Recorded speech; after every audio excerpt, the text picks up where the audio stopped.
Hi friends, আজ আমি আপনাদের সঙ্গে শেয়ার করব অন্যরকম একটা রেসিপি, ছাতুর কচুরি। তাই জন্য আমাদের এখানে নিয়ে নিতে হবে ছোলার ছাতু বা চানা ছাতু। আমি এখানে 150 গ্রাম ছাতু নিয়ে নিয়েছি। তার সঙ্গে এখানে আধখানা পেঁয়াজ কুচি, একটা লঙ্কা কুচি, আর অল্প পরিমাণ লবণ, 1 চামচ পরিমাণ চিনি,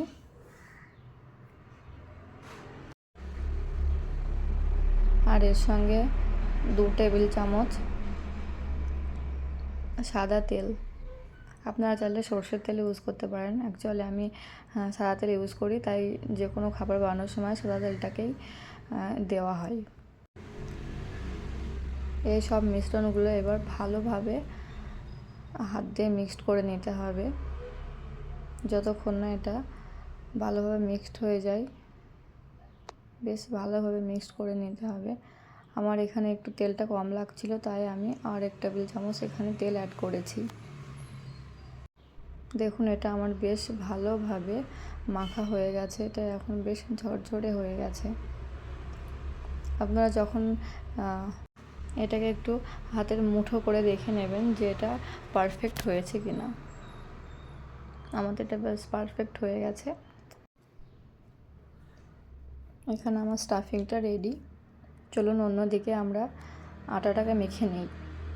আমি এখানে ময়দা নিয়েছি। এখানে আমি 200 গ্রাম ময়দা নিয়েছি। আপনারা চাইলে আটাটাও নিতে পারেন, কিন্তু আটা থেকে এটা ময়দা দিয়ে করলে অনেক বেশি টেস্ট হয়। যারা ময়দা খান না তারা ময়দাটাকে স্কিপ করে আটা দিয়েও বানাতে পারেন, সেক্ষেত্রেও অনেক ভালো হবে। দেখুন, আমি এই আটার মধ্যে 1 চিমটি পরিমাণ জোয়ান নিয়েছি, আজওয়ান, আর স্বাদ মতো লবণ, আর 1 চামচ পরিমাণ ঘি। এখানে কিন্তু ঘিটাই ইউজ করতে হবে। ঘিটা ইউজ করলে কচুরিটা অনেক ক্রিস্পি হয়, অনেক টেস্ট হয় এটা খেতে। দেখুন, এখানে আমি এবার অল্প অল্প জল দিয়ে আটাটাকে ভালোভাবে মেখে নেব। আমরা যেভাবে রুটি আর লুচির আটা মাখি, সেইভাবে আটাটাকে মেখে নিতে হবে। এখানে আমার আটাটা মেখে নেওয়া হয়ে গেছে। এর উপরে আমি অল্প পরিমাণ ঘি দিয়ে এটাকে 10 থেকে 15 মিনিট রেস্টে রাখতে হবে আটাটা।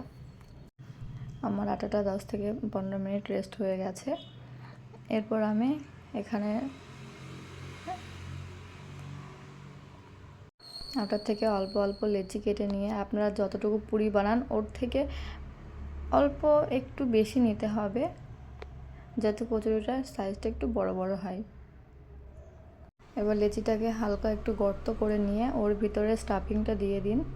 স্টাফিংটা দেওয়ার পর মুখটাকে বেশ ভালোভাবে সিল করে নিয়ে এবার ওটাকে হাতের সাহায্যে,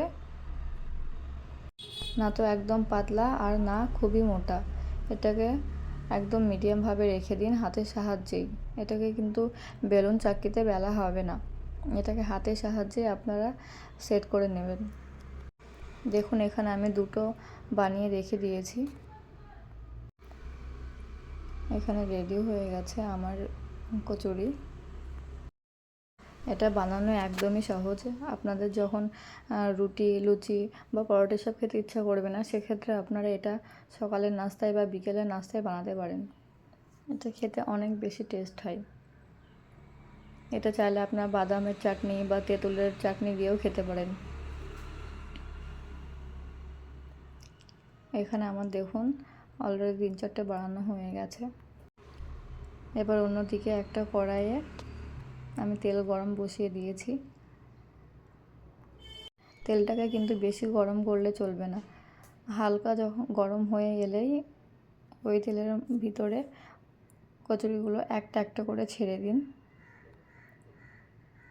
এবং বেশ ভালোভাবে একদম লো আঁচে এটাকে 3 থেকে 4 মিনিট বেশ ভালোভাবে ভেজে নিন। দেখুন, এখানে আমার কচুরিগুলো কত সুন্দর ফুলে উঠেছে।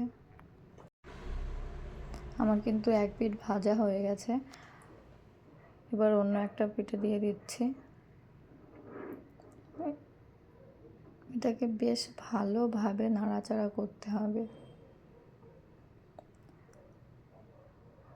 আমি এটাকে একদমই অল্প আঁচে ভেজে নিয়েছি। দেখুন কত সুন্দর হয়েছে, একদম পারফেক্ট, বেশ সুন্দর ফুলে উঠেছে।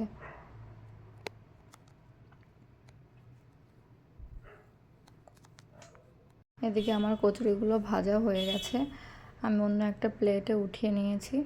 আর দেখুন ভিতর থেকেও একদম পারফেক্ট সিদ্ধ হয়েছে।